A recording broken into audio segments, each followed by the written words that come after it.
Praise the Lord. സിയോന്റെ പുതിയൊരു എപ്പിസോഡിലേക്ക് എല്ലാവരെയും സ്വാഗതം ചെയ്യുന്നു. ഇന്ന് ബൈബിളിൽ നിന്നും ചില ട്രിക്കി ചോദ്യങ്ങളും ചില ഡയറക്റ്റ് ചോദ്യങ്ങളുമാണ്. നമുക്ക് വേണ്ടി ചോദ്യങ്ങൾ തയ്യാറാക്കിയിരിക്കുന്നത് സിസ്റ്റർ ജോളി ജയകുമാർ, തിരുവനന്തപുരം. ആദ്യത്തെ ചോദ്യം: സമാന പേരുള്ള 3 വ്യക്തികൾ. ഇതിലൊരാളെ മറ്റൊരാൾ കൊന്നു. ഒരു വ്യക്തി സ്വയം ജീവിതം അവസാനിപ്പിച്ചു. മറ്റൊരാൾ ഒരു സ്ത്രീയെ കൊല്ലുവാൻ നിർദ്ദേശം കൊടുത്തു. മറ്റൊരു പേരിൽ അറിയപ്പെടുന്ന ഈ വ്യക്തിയെ മരിച്ച സ്ത്രീ മാത്രമാണ് ഈ പേരിൽ വിളിച്ചത്. എങ്കിൽ ഏതാണ് ആ പേര്? ഉത്തരം: സിമ്രി. കൊല്ലപ്പെട്ടത് ഫിനെഹാസ് പുരോഹിതൻ കൊന്ന ഇസ്രയേല്യൻ. സംഖ്യാപുസ്തകം 25-ാം അധ്യായം 7-10 വാക്യങ്ങൾ. ആത്മഹത്യ ചെയ്തത് ഇസ്രയേൽ രാജാവായ സിമ്രി. 1 രാജാക്കന്മാർ 16-ാം അധ്യായം 18-ാം വാക്യം. സ്ത്രീ ഇസബേൽ ഇസ്രയേൽ രാജാവായ യേഹുവിനെ ഇസബേൽ മരിക്കുന്നതിന് സിമ്രിക്ക് സമാധാനമോ എന്ന് ചോദിച്ചിരുന്നു. 2 രാജാക്കന്മാർ 9-ാം അധ്യായം 31-ാം വാക്യം. അടുത്ത ചോദ്യം: ആരോട് കൂട്ടുകൂടരുത് എന്നാണ് വചനം പഠിപ്പിക്കുന്നത്? ഉത്തരം: കോപശീലനോട്.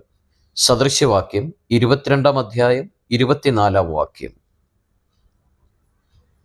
അടുത്ത ചോദ്യം: ഒരു പഴയ നിയമ പ്രവാചകൻ ഒരു പ്രാവശ്യവും പുതിയ നിയമ രചയിതാവ് 4 പ്രാവശ്യവും പറഞ്ഞിട്ടുള്ള ഒരു വാക്ക്.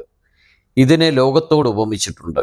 ആവശ്യക്കാരനാണെങ്കിൽ സാമ്പത്തികം ചെലവഴിക്കാതെ ലഭിക്കുന്നതാണ്. എന്താണ് ഈ സാധനം? ഉത്തരം: ജീവജലം. പഴയ നിയമ പ്രവാചകൻ ഇരമ്യാവിന്റെ പ്രവചനം 2-ാം അധ്യായം 13-ാം വാക്യം. പുതിയ നിയമ ലേഖകൻ യോഹന്നാൻ അപ്പോസ്തലൻ ഉപമിച്ചത് പളുങ്കിനോട്.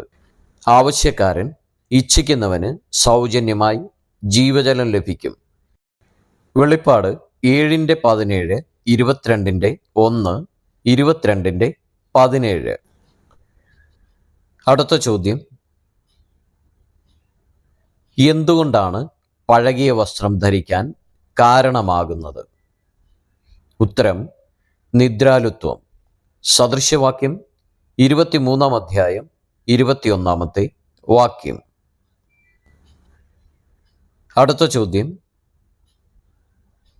ഒരു ഗോത്രപിതാവിനോടുള്ള ഉടമ്പടിയും ഒരു ആത്മീകന്റെ ഹൃദയവിചാരങ്ങൾക്ക് തമ്മിൽ സാമ്യമുണ്ട്. എന്താണത്? ഉത്തരം: ജീവനും സമാധാനവും. ഗോത്രപിതാവ് ലേവി. മലാക്കി പ്രവചനം 2-ാം അധ്യായം 45-ാം വാക്യം. ആത്മാവിൻ്റെ ചിന്ത റോമർ 8-ാം അധ്യായം 5-6 വാക്യങ്ങൾ.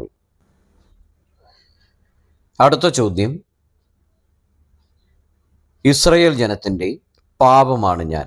എങ്കിൽ ഞാൻ ആരാണ്? ഉത്തരം: കാളക്കുട്ടി. ആവർത്തന പുസ്തകം 9-ാം അധ്യായം 21-ാമത്തെ വാക്യം. അടുത്ത ചോദ്യം: പുതിയ നിയമത്തിലെ ഒരു വ്യക്തിയാണ് ഞാൻ. എനിക്ക് 4 പേരുണ്ട്. അതുകൂടാതെ ദൈവവും യേശുവും ഒരാളെ വിളിച്ച അയാളുടെ പേരും എനിക്ക് വിളിപ്പേരായി ലഭിച്ചിട്ടുണ്ട്. എങ്കിൽ ഞാൻ ആരാണ്? ഉത്തരം: ശീമോൻ പത്രോസ്.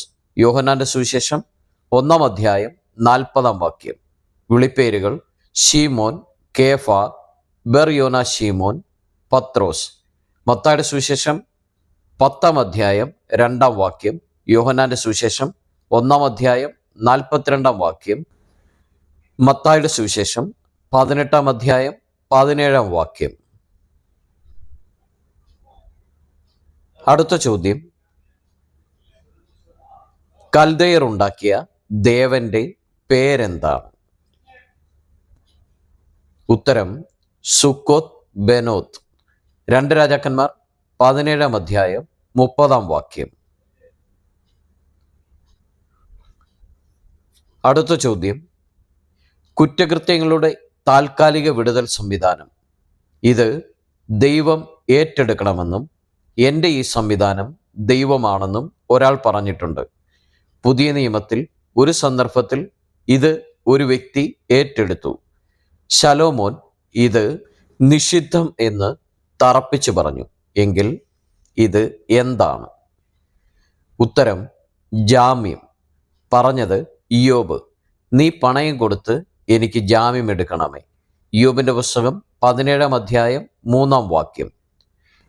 എൻ്റെ ജാമ്യക്കാരൻ ഉയരത്തിലിരിക്കുന്നു. ഇയ്യോബിന്റെ പുസ്തകം 16-ാം അധ്യായം 19-ാം വാക്യം. പുതിയ നിയമത്തിൽ യാസോൻ, അപ്പോസ്തല പ്രവൃത്തി 17-ാം അധ്യായം 9-ാം വാക്യം. ശലോമോൻ അന്യനു വേണ്ടി ജാമ്യം നിൽക്കുന്നവൻ അത്യന്തം വ്യസനിക്കുമെന്ന് പറഞ്ഞിരിക്കുന്നു. സദൃശ്യവാക്യം 6-1, 11-15, 17-18, 20-16, 22-26, 27-13 വാക്യങ്ങൾ. അടുത്ത ചോദ്യം, അധരം കൊണ്ട് വേഷം ധരിക്കുന്നവൻ ആരാണ്? ഉത്തരം പകയ്ക്കുന്നവൻ. സദൃശവാക്യം 26-ാം അധ്യായം 24-ാമത്തെ വാക്യം. അടുത്ത ചോദ്യം, വിശുദ്ധ തിരുവെഴുത്തിൽ ഒരു പ്രാവശ്യം മാത്രം കാണപ്പെടുന്ന വാക്കാണിത്. രാജകുടുംബത്തിലെ സ്ത്രീകൾ ഞങ്ങളെപ്പോലെയാകുമെന്ന് പ്രവാചകൻ പ്രസ്താവിച്ചിട്ടുണ്ട്. ഈ വാക്കുപോലെ പ്രവർത്തിച്ച സ്ത്രീകളാണ് ഞങ്ങൾ. ഞങ്ങളുടെ ഒറ്റപ്പേരെന്താണ്? ഞങ്ങൾ ആരൊക്കെയാണ്? ഞങ്ങൾ ആരുടെയെല്ലാം ആയിരുന്നു? ഉത്തരം ഞങ്ങളുടെ ഒറ്റപ്പേര് പോറ്റമ്മ. പ്രവാചകൻ യെശയ്യാവ്, രാജ്ഞിമാർ പോറ്റമ്മമാരാകുമെന്ന് യെശയ്യാവിൻ്റെ പ്രവചനം 49-23 പറയുന്നു. പോറ്റമ്മമാർ, വളർത്തമ്മ, ധാത്രി. ആരുടെയൊക്കെ ധാത്രിമാർ? ദെബോര റിബേക്കയുടെ, ഫറവോന്റെ പുത്രി മോശയ്ക്ക്, നവോമി ഓബേദിൻ്റെ, തഹ്പനേസ് ഗനൂബത്തിന്, യഹോശബാത്ത് യോവാശിനെ, മെഫിബോശെത്ത് ഒരു ധാത്രി. ഉൽപ്പത്തി പുസ്തകം 35-8, പുറപ്പാട് 21-20, രൂത്ത് 4-16-17, 2 ശമൂവേൽ 4-4, 1 രാജാക്കന്മാർ 11-20, 2 ദിനവൃത്താന്തം 22-11.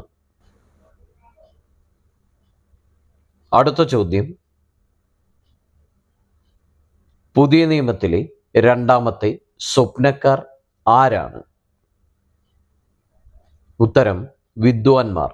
മത്തായിയുടെ സുവിശേഷം 27-ാം അധ്യായം 12-ാമത്തെ വാക്യം. ഇതുവരെയും വീഡിയോ കണ്ടിരുന്ന എല്ലാവരെയും ദൈവം അനുഗ്രഹിക്കട്ടെ. നിങ്ങൾ ആദ്യമായിട്ടാണ് ഈ ചാനൽ കാണുന്നതെങ്കിൽ സബ്സ്ക്രൈബ് ചെയ്യുക, സപ്പോർട്ട് ചെയ്യുക.